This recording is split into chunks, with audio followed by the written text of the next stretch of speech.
So Joe, you work at the Linden Power Plant in New Jersey. I heard you guys got pretty ripped up by the storm, Yes, we Sandy. did. So tell me like a story or something. Well, it's right along the Arthur Kill in Linden Cogen in the refinery.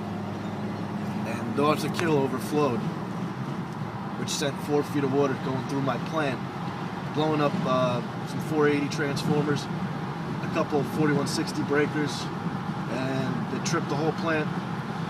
And because of that, we can't deliver steam to the refinery, so they can't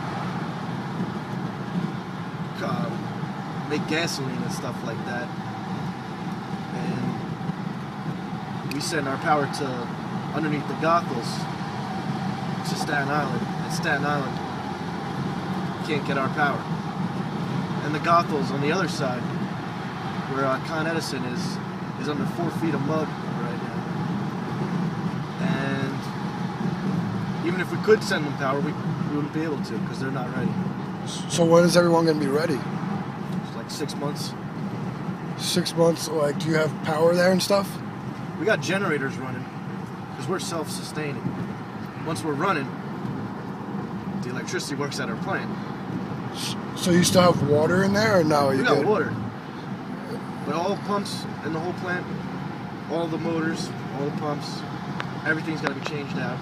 The only thing that's left that's good is the piping and the gas turbines and steam turbines. But all their accessories are all messed up. So we got to get everything down. So when are you expecting to be like 100% full recovery? Like 6 months, 100%. 8 to 10 weeks they're shooting for, but that doesn't look that way. So Joe, how's everybody else doing at the plant? Like, is everyone able to get to work? Are people like missing out, or what's going on over there? Well, everybody's able to get to work. There's 7 guys on each shift. There's 4 shifts. 2 shifts were there that night because one of them had to sleep at the plant because we run 24/7, and we have to have 7 guys there at all times. And so the 14 guys that were there weren't expecting the water to come up that high, and all 14 of their cars are now totaled. Some of the cars were in certain spots. Water was completely over top of the car. One guy couldn't get into the plant because he was covering another person, and so the one guy, Syed, went and picked him up at the front gate because they had to be escorted in, and he used the company pickup truck. And as he's driving, he's trying to see the road, and he can't see the road anymore. And then all of a sudden, next thing you know, he's floating away, and he floated on some railroad tracks. And the only way to get him out, because we didn't have any trucks that were big enough, the refinery came with a dump truck, and they were able to get him out.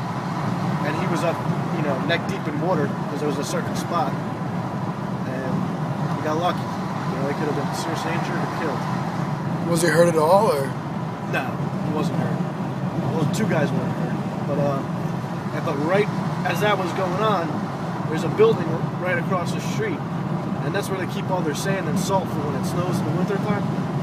And 2 guys were filling it up, and all of a sudden the one guy hears a crack, and he's like, "Oh man, we got to get out of here." He gets out of there. The second they get out, the building collapsed. So those 2 guys would have been dead if, Do you know them? Like, no, I don't know them personally, but since we have to